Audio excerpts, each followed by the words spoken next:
Okay, kita akan teruskan dengan teknik menjawab bagi kertas 2. Okey, cikgu akan gunakan set percubaan SPP tahun 2020. Okey, pertama, teknik menjawab ni cikgu akan gunakan dengan berpandukan situasi dalam dewan. Okey, pertama, bila ketua pengawas memberi arahan untuk semak kertas soalan, apa yang awak perlu buat? Semak dulu bahagian layan soalan. Ya, seperti yang cikgu share ni, awak periksa daripada bahagian awal sampailah muka surat pertama sehinggalah muka surat terakhir sehingga awak jumpa kertas soalan tamat. Okay, so kat situ, selepas awak semak, pada masa yang sama juga awak terus tengok pada bahagian B untuk pilih 3 soalan bahagian B yang betul-betul boleh memberi markah yang banyak kepada awak. Okay, kriteria untuk memilih 3 soalan bahagian B adalah yang pertama, soalan yang boleh skor dengan jumlah markah yang banyak. Yang kedua, soalan yang banyak akibat terbuka. Yang ketiga, soalan yang boleh jawab secara logik. Untuk percubaan SPP ni, cikgu telah memilih soalan 5, 6 dengan 8 dan kita tengok kenapa cikgu pilih soalan nombor 5. Okay, soalan nombor 5, kita tengok dia memenuhi kriteria 3 kriteria yang cikgu terangkan tadi sebab kita tengok Arab Jahiliah adalah dia banyak keburukan dengan kebaikan. So dekat situ pada soalan A dengan B, bila dia minta mengapa mereka dikenali sebagai Arab Jahiliah, so kat situ awak boleh terangkan berkaitan dengan sosial, lebih kepada kepercayaan. B pula, terangkan ciri-ciri masyarakat Arab Jahiliah. Ini perkara yang kita nampak pada Arab Jahiliah sama ada dari segi politik, ekonomi dan sosial. C pula, kebat dia, kita akan lihat impak Malaysia meneruskan amalan jahiliah. So kat sini boleh jawab daripada 3 faktor juga, politik, ekonomi dengan sosial. Dan juga awak kena ingat untuk jawab soalan kebat yang mempunyai kata soal yang memerlukan penjelasan, kena bagi minima 3 perenggan. Okay? Yang setiap perenggan ada fakta, huraian, contoh dan inference. Okay, soalan nombor 6, cikgu pilih sebab atas alasan. Okay, pertama, kita lihat soalan 6A, terangkan teori kedatangan Islam ke Asia Tenggara disebabkan teori kedatangan Islam ke Asia Tenggara ni ada satu ciri yang sama, iaitu perdagangan. So, kalau awak menerangkan setiap satu teori dengan menyebutkan aktiviti perdagangan yang menyebabkan Islam datang daripada ketiga-tiga tempat ni, Arab, China dan India, dan menyebut juga individu yang mengemukakan teori, dia dah memenuhi sebenarnya markah untuk 6A. Soalan B, seni khat, seni bina dan seni ukir. Soalan yang minta penjelasan dalam lingkungan 8 markah dan dia minta awak terangkan daripada 3 perkara, seni khat, seni bina dan seni ukir. So kat situ apa yang awak tahu berkaitan dengan seni dalam Islam mengikut 3-3 aspek ni telah memenuhi jawapan. Okay, C, jelaskan cabaran dalam mengekalkan warisan seni tradisional pada hari ini. Okay, so kat situ adalah kebat terbuka yang awak mungkin boleh faham masalah yang timbul dalam mengekalkan, dalam memelihara warisan seni tradisional. Okay, soalan 8. Kenapa cikgu pilih soalan 8? Okay, soalan 8 kita tengok untuk soalan 8A, maksud imperialisme. Ingat, soalan yang melibatkan istilah-istilah. Dia minta maksud. Kat situ awak ambil daripada terjemahkan perkataan tersebut untuk mendapatkan maksudnya. Contohnya, imperialisme daripada perkataan imperial ataupun perkataan yang hampir sama maksud adalah emperor. Okay? Emperor ni zaman dulu dia akan menjajah kawasan yang berdekatan sehingga membentuk empayar dia. So kat situ kita boleh bentuk dasar sesebuah negara menjajah negara lain atas kepentingan tertentu. Okay? Menjajah negara lain yang lebih lemah atas kepentingan tertentu. Satu lagi markah mungkin awak boleh letak contoh-contoh negara imperialisme. Okay. Yang soalan B dia minta terangkan sebab Asia Tenggara menjadi imperialis. Okay, so kat sini kenapa cikgu pilih? Sebab kita tahu faktor-faktor yang menyebabkan imperialisme lah. Okay. Faktor-faktor yang Asia Tenggara menjadi sasaran imperialisme. C, kebat terbuka, dia cakap penjajahan daripada politik, ekonomi, sosial dan mempengaruhi akal fikiran seseorang dari segi pemikiran lah. So dia minta awak jelaskan. Okay, sebab tu cikgu pilih soalan 3 soalan tadi, 5, 6, 8 sebab memenuhi kriteria, boleh skor, kebat terbuka, jawab secara logik. Okey. Arahan yang kedua. Arahan yang kedua bila ketua pengawas memberi arahan, calon-calon boleh jawab, boleh mula menjawab. Kat situ, apa yang cikgu nak awak buat adalah pindahkan kata kunci pada bahagian B, okey, tapi isi penting pada bahagian A. Okey. Yang cikgu masukkan dengan kata kunci ni kita akan tengok kejap lagi. Contohnya soalan 8B. Okay, 8B nanti awak tulis sajalah dekat bahagian tepi tu kedudukan strategik, bahan mentah, terusan Suez. Okay, untuk menjawab soalan 8B, ini yang dimasukkan dengan kata kunci. Kita tak perlu buat dalam ayat yang penuh sebab bahagian B awak akan tulis jawapan awak pada ruangan, pada buku jawapan. Okay, tapi kalau untuk bahagian A ni cikgu nak awak letakkan isi-isi penting, tulis dalam bentuk isi penting di bahagian soalan. Okay. Okay, contohnya kita ambil kat sini. Untuk soalan D. Okay, untuk soalan D ni cikgu akan letakkan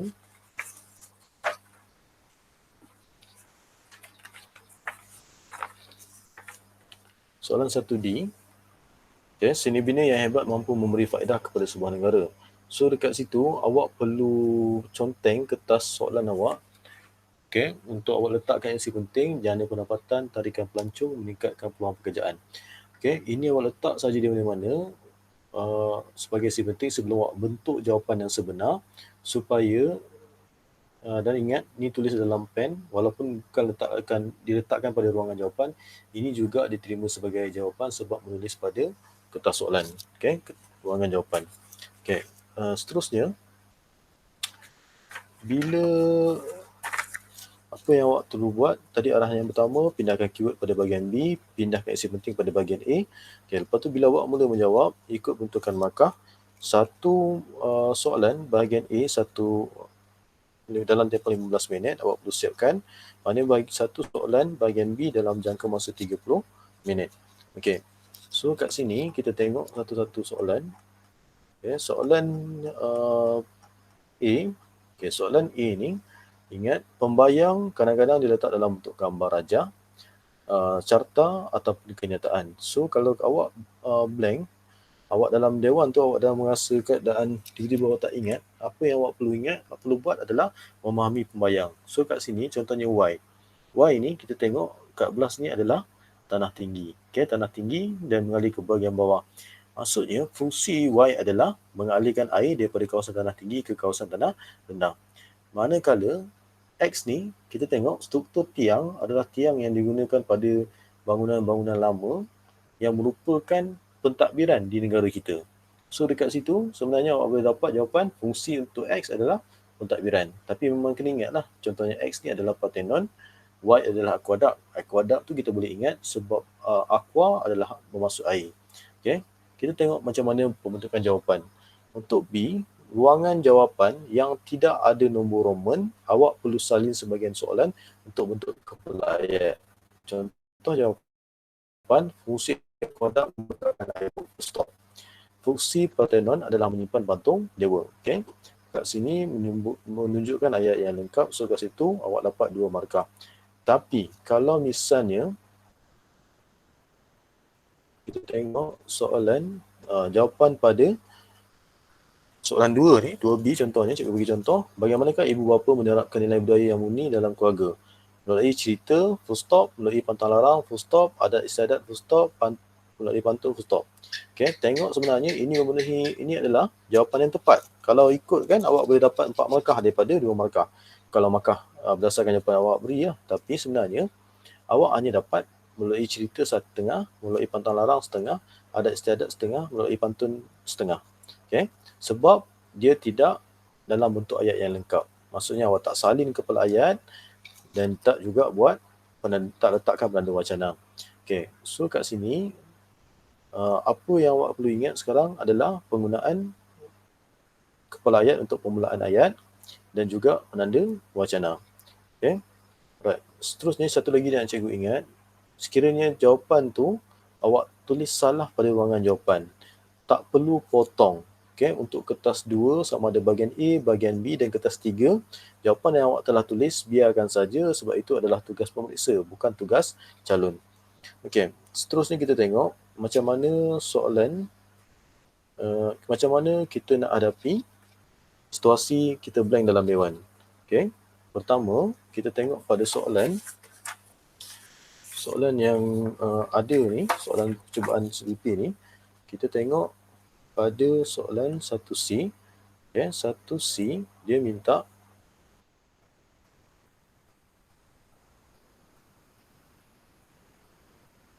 okay, 1C dia minta mengapakah masyarakat tamadun Rom mampu menghasilkan binaan yang dikagumi hingga kini. Okay, dia minta sebab. So sebenarnya soalan ni minta sifat masyarakat Rom yang mampu menghasilkan binaan. Okay, so kat situ awak tulis saja kat bahagian atas ni kehendak soalan, okay, perkataan yang sinonim. Kalau faham, kalau tak faham, tukar kehendak soalan kepada perkataan yang sinonim. Okay, seterusnya kita lihat soalan-soalan yang lain.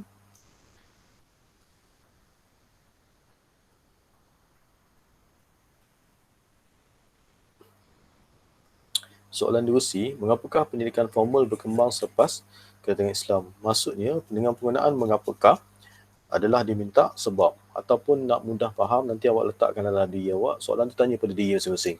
Mengapa kita makan? Sebab kita lapar.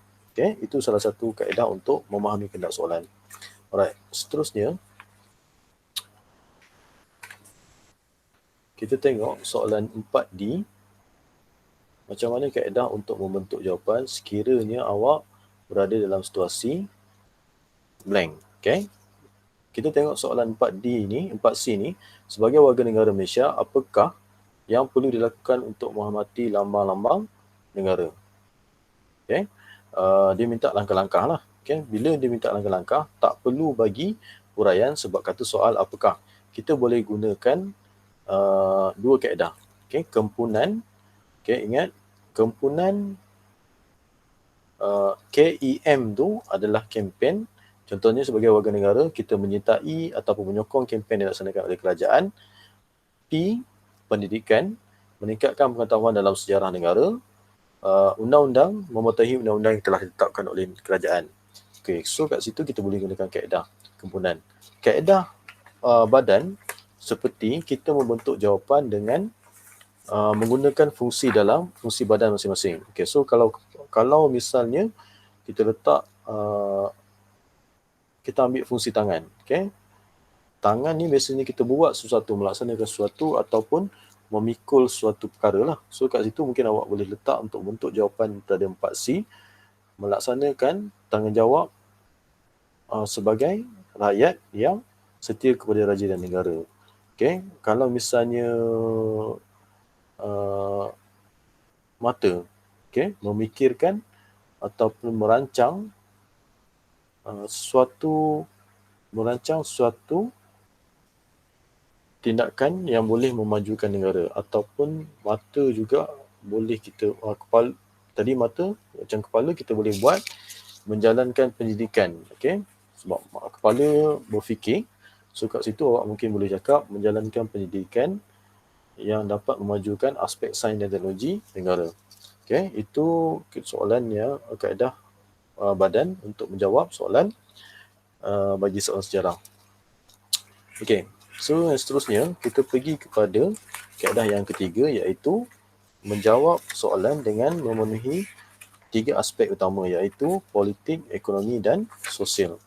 Okay, politik, ekonomi dan sosial ni sebenarnya kita boleh jawab daripada soalan dengan merujuk kepada soalan 8.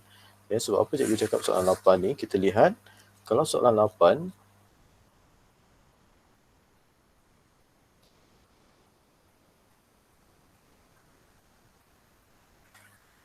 okay, soalan 8 kita lihat, berdasarkan pengetahuan sejarah apa?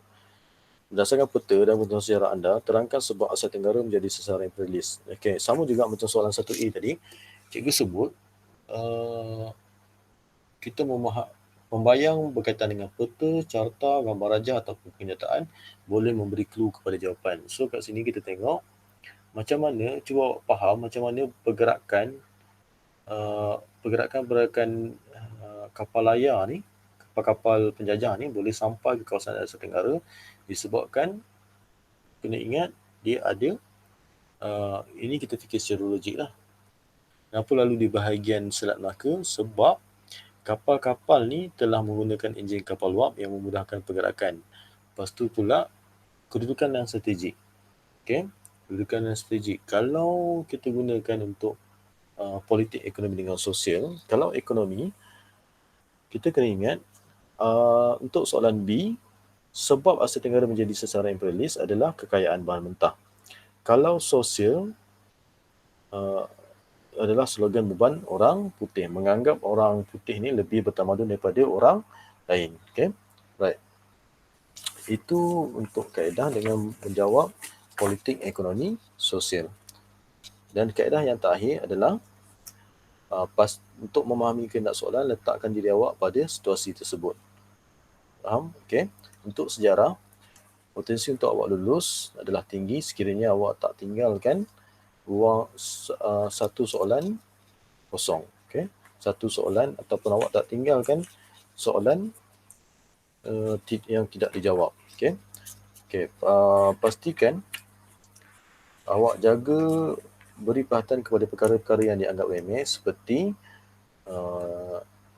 tidak tulis nombor soalan pada buku jawapan. Lepas tu pastikan tulisan dalam tulisan awak tulisan yang kemas, dan juga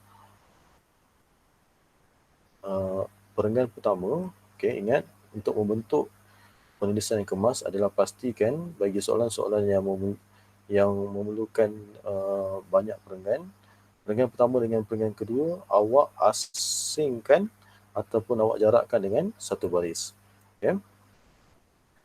Lepas tu pastikan pula sama ada buku jawapan pada bahagian kertas 2 dan juga buku jawapan pada kertas 3.